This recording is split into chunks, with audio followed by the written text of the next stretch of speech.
চৰাইদেউৰ লাকুৱাত ছাত্ৰক দলবদ্ধ আক্ৰমণ কোন দিশে নৱপ্ৰজন্ম চৰাইদেউ লাকুৱাত ছাত্ৰৰ মাজত মাৰপিটৰ ঘটনা এজন ছাত্ৰই মৰিয়াইছে ক্ৰিকেটৰ ষ্টাম্পেৰে মাৰপিটৰ ঘটনা ভাইৰেল ছচিয়েল মিডিয়াত হেলমেটত লগোৱা ষ্টিকাৰ নিদিয়াৰ বাবেই এই মাৰপিটৰ ঘটনা সংঘটিত হয় ইতিমধ্যে 4গৰাকীকৈ ছাত্ৰক লাকুৱা আৰক্ষীয়ে আটক কৰিছে অন্য এজন ছাত্ৰক আৰক্ষীয়ে আটক কৰি সোধাপোছা অব্যাহত ৰাখিছে মুঠতে ঘটনাৰ লগত জড়িত 5জনকৈ ছাত্ৰক আটক কৰিছে লাকুৱা আৰক্ষীয়ে লাকুৱাৰ মণ্ডল চাহ বাগিচাত সংঘটিত হয় এই ঘটনা সচেতন মহলক লজ্জানত কৰা এক ঘটনা সংঘটিত হৈছে চৰাইদেউ লাকুৱাত ইতিমধ্যে এই ঘটনাত গুৰুতৰভাৱে আঘাতপ্ৰাপ্ত লাকুৱা দিহিঙীয়া কোঁৱৰ গাঁৱৰ ছাত্ৰজন ডিব্ৰুগড়ৰ মেডিচিটি ব্যক্তিগত হস্পিটেলত চিকিৎসাধীন অৱস্থাত জীৱন মৃত্যুৰে যুঁজ দি আছে এই ঘটনা সংঘটিত কৰাৰ পিছতে ছচিয়েল মিডিয়াতো বিভিন্ন পোষ্ট দিছে মাৰপিটৰ ঘটনাৰ লগত জড়িত ছাত্ৰকেইজনে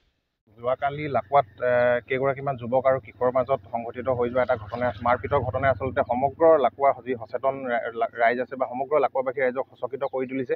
আৰু এই যি মাৰপিটৰ ঘটনা আছিলে এই মাৰপিটৰ ঘটনাৰ সমগ্ৰ ঘটনাৰ যিটো ভিডিঅ' আছে এই ভিডিঅ' ইতিমধ্যে সামাজিক মাধ্যমযোগে বিয়পি পৰিছে আৰু সামাজিক মাধ্যমত বিয়পি পৰা এই ভিডিঅ'ৰ পৰা আমি এটা কথা স্পষ্টকৈ দেখিব পাইছোঁ যে এগৰাকী যুৱকে লাকুৱা মডেল ইংলিছ স্কুলত পঢ়ি থকা 10মান শ্ৰেণীত পঢ়ি থকা এগৰাকী কিশোৰক কেনেধৰণেৰে ক্ৰিকেট ষ্টাম্পেৰে আচলতে তেখেতৰ মূৰত অত্যন্ত নিৰ্মম আৰু ভয়ংকৰভাৱে প্ৰহাৰ কৰিছে লগতে তেখেতৰ অন্য শৰীৰতো প্ৰহাৰ কৰিছে প্ৰহাৰ কৰাৰ পাছতে সেই ছাত্ৰগৰাকী আচলতে বেয়াকৈ আঘাতপ্ৰাপ্ত হৈছে আৰু আঘাতপ্ৰাপ্ত হোৱাৰ পাছত সেই ছাত্ৰগৰাকীক আচলতে ডিমৌ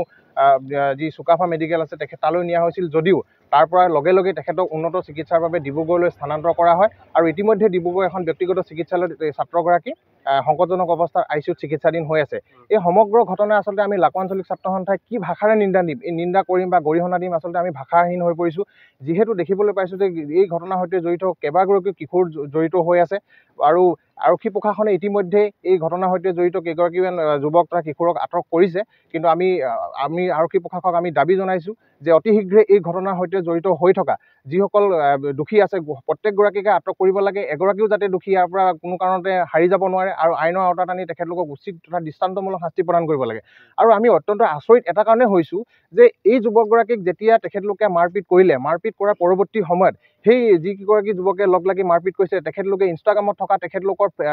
ছদ্ম নামেৰে থকা আইডিৰ পৰা তেখেতলোকে সেই যুৱকগৰাকীক যিকেইটা ক্ৰিকেট ষ্টাম্পেৰে মাৰপিট কৰিছিলে সেই ক্ৰিকেট ষ্টাম্পকেইটা তেখেতলোকে ফটো তুলি ইনষ্টাগ্ৰামত তেখেতলোকে ফটো আপলোড কৰিছে ষ্টেটাছ শ্বেয়াৰ কৰিছে ছাত্ৰজনৰ যি মৰাৰ পিছত ফুলি অহা যি মুখখন সেই মুখখনৰ ফটো তুলি তেখেতলোকে ইনষ্টাগ্ৰামত শ্বেয়াৰ কৰিছে আচলতে সম্পূৰ্ণ এটা গেংষ্টাৰ ষ্টাইলত তেখেতলোকে কাম কৰিব গৈছে যেন খুব সাহসেৰে এটা ভাল কাম কৰিছোঁ এনেধৰণৰ তেখেতলোকে দেখাব বিচাৰি গৈছে এই ঘটনাটো আমাৰ সমাজৰ কাৰণে এটা স্পষ্ট বাৰ্তা দিছে বৰ্তমান সময়ত একাংশ যুৱক আচলতে যুৱ উচ্ছৃংখলতাই দেখা দিছে আৰু এই যুৱ উচ্ছৃংখলতা আমি এই সমাজখনে আচলতে সময় থাকোঁতে নিৰ্মূল কৰিব লাগিব আৰক্ষী প্ৰশাসনকো তেখেতলোকে আমি খুব সুন্দৰ তেখেতলোকে কঠোৰ বা কঠোৰতম হ'বৰ বাবে আমি দাবী জনাইছোঁ আৰু এই যি যুৱ উচ্ছৃংখলতা হৈছে ইয়াৰ লগতে কিছুমান আনুষংগিক বিষয়ে জড়িত হৈ আছে আমি সেই কথাখিনিও ক'ব বিচাৰিছোঁ যে যুৱ উচ্ছৃংখলতাৰ মূলতে এই বিষয়সমূহত উদগনি দিয়া আচলতে আমাৰ সমাজত বৰ্তমান সময়ত যিধৰণে অবাধ গতিত ড্ৰাগছ ভাং মদৰ যি সময়ত প্ৰচলন হৈ আছে ন এইবিলাক বস্তুৱে আচলতে আমাৰ যুৱ উচ্ছৃংখলাটো উদগনি যোগাইছে গতিকে এই ক্ষেত্ৰত আৰক্ষীয়ে বিহিত ব্যৱস্থা গ্ৰহণ কৰিবৰ কাৰণে অনুৰোধ জনাইছোঁ অনাগত দিনত কিন্তু আমাৰ যিসকল উঠি অহা যুৱ প্ৰজন্ম আছে এই যুৱ প্ৰজন্ম কিন্তু ধ্বংসৰ গ্ৰাহলৈ গতি কৰিব আৰু আমাৰ সমাজখন আচলতে অত্যন্ত এটা ভয়ংকৰ দিশলৈ গতি কৰিব গতিকে এই যিটো ঘটনা আচলতে সকলোকে